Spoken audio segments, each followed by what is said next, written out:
సభకు అధ్యక్షత వహిస్తున్నటువంటి మా మిత్రుడు నాగేందర్ గారు, ఈనాటి ముఖ్య అతిథి, బడుగు బలహీన వర్గాల గురించి ఆలోచన చేసే ముఖ్యమంత్రిగా రేవంత్ రెడ్డి గారు, అదేవిధంగా బట్టి విక్రమార్క గారు ఉప ముఖ్యమంత్రి, దానితో పాటు మా పిసిసి అధ్యక్షులు మహేష్ కుమార్ గౌడ్ గారు, ఆ తర్వాత మా డిపార్ట్మెంట్ బడుగు బలహీన వర్గాల నుంచి, ఎన్ఎస్ఏ నుంచి, యూత్ కాంగ్రెస్ నుంచి వచ్చి ఇవాళ బీసీ మంత్రిగా అయినటువంటి పొన్నం ప్రభాకర్ గారు, వేదికపై ఉన్నటువంటి చాలా మంది ఉన్నారా, నేను అందరి పేర్లు చెప్ప, ఎందుకంటే మా పిల్లలు వచ్చిండ్రు, స్కూల్ పిల్లలు వచ్చిండ్రు, తల్లిదండ్రులు వచ్చిండ్రు. నా ఉద్దేశంలో ఏమిటంటే రావడంతో ఎవరికి రాని ఐడియా వచ్చిందా? గతంలో మీరు చూసిన ప్రగతి భవన్ లోపలికి ఎవడు పోయేటోడే లేడు. బయట రైతులు వచ్చి అయ్యా మా పొలం ఎండిపోయింది, మా గురించి ఆలోచన చేయమంటే అడిగేటోడే లేడు. కానీ మా ముఖ్యమంత్రి రావడంతో ప్రగతి భవన్ నేను అడిగిన, అయ్యా మహాత్మా జ్యోతిరావు పూలే పెట్టాలనగానే ఇమ్మీడియట్ గా ప్రగతి భవన్ పేరే పెట్టు మహాత్మా జ్యోతిరావు పూలే ప్రజాభవన్ అన్నాడు. అంతటితో ఆగిందా? ఇవాళ సావిత్రిబాయి పూలే ఆమె జనవరి 3న పుడితే ఆ రోజు, ఎందుకంటే ఆ రోజులలో చదువు లేదక్క, చదివేటోడు చెప్పేటోడు లేడు, పనులు కాసేటోడు ఎట్లు కోసేటోడే ఉండిరి. కానీ ఆనాడు జ్యోతిరావు పూలే ఆలోచన చేశాడు, ఏమిటి మనం కూడా మనుషులమే, ఈ అగ్ర కులాలోళ్ళు మనం ఎందుకు తొక్కేస్తారు, మతాన్ని పెట్టుకొని దేశాన్ని విడగొడుతున్నారు. కనుక నాకు ఒక ఆలోచన వచ్చింది, చదువే భవిష్యత్ అన్నారు. ఆనాడు తనే కాకుండా సావిత్రిబాయి పూలేతో అదేవిధంగా స్కూల్ పెట్టిస్తే ఆ స్కూల్ కూడా పలగొట్టి నేను సినిమా చూసిన, బెంచ్లు తీసేసారు, కుర్చీలు తీసేసారు. ఆఖరుకు ఫాతిమా షేక్ తో రోడ్డు మీద నడుస్తుంటే పెద్ద తీసుకొట్టినాడు. ఆయన ఎంత అన్యాయమో చెప్పు మీరు. కానీ మా ముఖ్యమంత్రి నేను అవాయిడ్ చేస్తున్నా. అంతేకాకుండా ఆ రోజులలో ఏదైతే మహాత్మా జ్యోతిరావు పూలే కమిషన్ లో ఆనాడు ఉన్నటువంటి ఏదైతే ఆలోచన వచ్చిందో, హంటర్ కమిషన్ లో ఒక ఆలోచన వచ్చింది. ఏదైతే మహాత్మా జ్యోతిరావు పూలే ఆలోచన చేశాడు చదవాలని స్కూల్ పెట్టిస్తే ప్రభుత్వం ఆనాడు ఉన్నటువంటి బ్రిటిష్ ప్రభుత్వం కూడా ఒప్పుకున్నది. అందుకుంటే మా చెల్లెళ్ళు అక్కడ చదువుతున్నారు. అంతేకాదు మహాత్మా జ్యోతి అరే నిలడా మాట్లాడని ఎప్పుడో ఛాన్స్ వస్తుంది మాకు ఏమంటే ముఖ్యమంత్రి గారు. ఎందుకు చెప్తున్నా అంటే ఇవాళ మా చిన్న పిల్లలకు ఇందల్లా బాసాలు వచ్చి స్కూల్ ఫీజు కట్టలేరు. ఇవాళ గురుకుల స్కూల్ కాకుండా ఇవాళ ఎడ్యుకేటెడ్ స్కూల్ కూడా పెడుతున్నారు.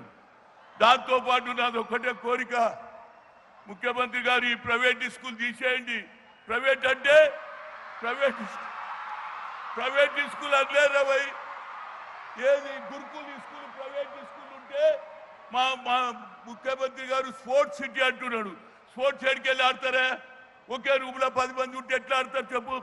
దాని గురించి కూడా 5 ఎకరాలు చేయమని చెప్తున్నా.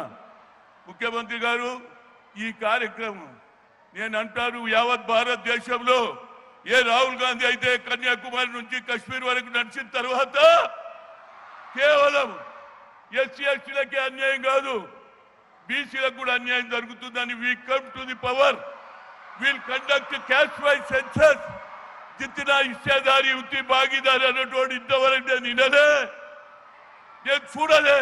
మా గురించి ఎవడు పట్టించుకునేటోడే లేడు. కానీ ఆ కార్యక్రమం కూడా ముఖ్యమంత్రి కావడంతో ఏది ఎలక్షన్ కాకముందు ఒక ప్రామిస్ చేసిండు. కామారెడ్డిలో ఏమన్నాడు తెలుసా? నేను తప్పనిసరిగా 42% రిజర్వేషన్ ఇస్తాన్నాడు. దానితో పాటు ముఖ్యమంత్రి కావడంతో కులగన జరిపినోడు ఈ దేశంలో ఎవరు ఒకరు నితీష్ కుమార్ చేస్తే అది కూడా కోర్టు కొట్టేసింది. కనుక మా ముఖ్యమంత్రి గారు మీ పైన గురుతరమైన బాధ్యత ఉన్నది. ఈ దేశంలో మా ముఖ్యమంత్రి గారు ప్రధానమంత్రి కావాలి రాహుల్ గాంధీ అంటున్నాడు. అదేవిధంగా మా ఎవరు బట్టి విక్రమార్క అంటున్నాడు. కేవలం బీసీ కులగన జరుగుతుందే, బీసీలు ఎక్కువ సంఖ్యలో ఉన్నారు. ఇవాళ మాకు అన్యాయం జరుగుతున్నది. రాహుల్ గాంధీ గారు ఆ ఇష్యూ టేకప్ చేయాలి. అదే విధంగా ఇవాళ పేపర్ లీకేజ్ మీద కూడా మా అపోజిషన్ లీడర్ గా ప్రధానమంత్రి ఇంటి ముందు కూర్చొని ధర్నా చేసిండు. కనుక మీకు మంచి అవకాశం వచ్చింది. దీంతో పాటు అన్ని రాష్ట్రాలలో మొదలు పెడితే నేను ఇప్పుడే చెప్పిన ఏది జ్యోతిరావు పూలే సావిత్రిబాయి ఏది స్టాచ్యూ ముందు చెప్పిన అయ్యా ఈ ఆలోచన అన్ని రాష్ట్రాలలో కలుగుతుంది.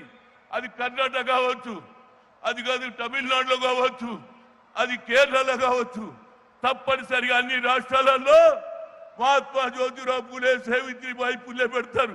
ఎందుకంటే ఇదే మన భవిష్యత్తు రా బాబు. చదువుకుంటేనే భవిష్యత్తు, చదవకుంటే మనకి ఏం లేదు. కనుక నేను ఇంకెక్కువ చెప్పకుండా మా ముఖ్యమంత్రి గారికి సులువు చేస్తున్నా. గతంలో డాక్టర్ మరి చెన్నారెడ్డి గారు బీసీల గురించి ఆలోచన చేశాడు. అదే ఆలోచన నువ్వు చేస్తున్నావు. నువ్వు పైకి వస్తావు. తప్పనిసరిగా బడుగు బలైన వర్గాలు ఓట్లేసేది మేమురా. మా ఓట్లు ఎక్కున్నాయి, కానీ ఆ ఓట్ల ద్వారా మాకు అధికారం కూడా ఇవ్వాలని కోరుతూ ఇప్పటికే మా నాగేందర్ వచ్చిపోయిండు. ఇంకెక్కువ మాట్లాడకుండా మళ్ళీ ఎప్పుడైనా నీతో పర్సనల్ గా మాట్లాడతానని చెప్తూ నాకు ఇచ్చిన ఈ అవకాశాన్ని ఒకసారి స్లోగన్ ఇస్తా. Mahatma Jyotirao Phule Amar high, Mahatma Jyotirao Phule Amar high, Savitribai Phule. అదే 3వ తేదీన ఆమె ఏదైతే పుట్టినరోజు ఏది జీవన్ నంబర్ 9 తీసి ఉపాధ్యాయుల టీచర్లకు ఎప్పుడు అవకాశం రాదు. ఆ అవకాశం కూడా మీ అందరికి ఇచ్చారు. 3వ తేదీ మరవద్దు జనవరి. అదేవిధంగా నేను 11వ తేదీన ఏప్రిల్ 2006లో మొట్టమొదటిసారిగా మహాత్మా జ్యోతిరావు పూలే పెట్టిన 20 ఏళ్ళు అయిపోయింది. నాకు ఇవాళ సంతోషంగా ఉంది.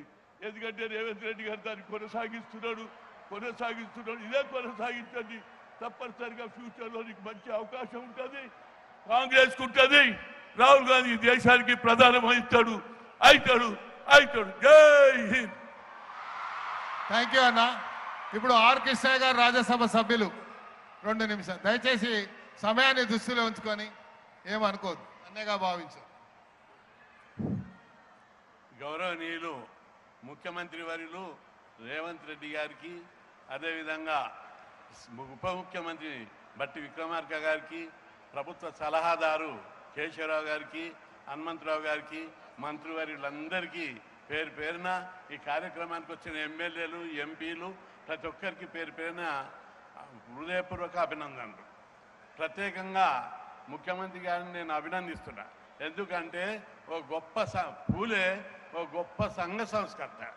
ఒకనాడు అభిజాత్యము అహంకారంతో కొట్టి మిట్లాడుతున్న కరడుగట్టినటువంటి వ్యవస్థను ఎదిరించి ఆయన అంటరానితనానికి, అవినీతికి, అక్రమాలకు, అవిద్యకు, అజ్ఞానానికి, అమాయకత్వానికి, దోపిడీ, పీడన, వివక్షతకు వ్యతిరేకంగా పోరాడి సమాజంలో అనేక మార్పులను ప్రవేశపెట్టడానికి పోరాడినటువంటి మహానుభావుడు జ్యోతిరావు పూలే. ఒకనాడు జ్యోతిరావు పూలే కాలంలో 200 సంవత్సరాల కింద రాజ్యాంగం లేవు, ప్రాథమిక హక్కులు లేవు, కుల జాడ్యంతో అంటరానితనం అస్పృశ్యత ఉంటే దాని మీద ఎలాంటి హక్కులు లేనటువంటి ఆ రోజు లోపల కులాలు నిర్మూలించాలని, మనుషులందరూ సమానమని ప్రబోధించి పోరాడినటువంటి గొప్ప వ్యక్తి. అంతేకాదు పేద కులాలకు, అస్పృశ్యులకు, అంటరాని వారికి విద్యకు దూరంగా ఉంచారు, గ్రామాలకు ఇంటికి దూరంగా ఉంచారు. అవి వ్యవస్థ సరికాదు, అంటరానితనం నిర్మూలించాలి, వరకట్న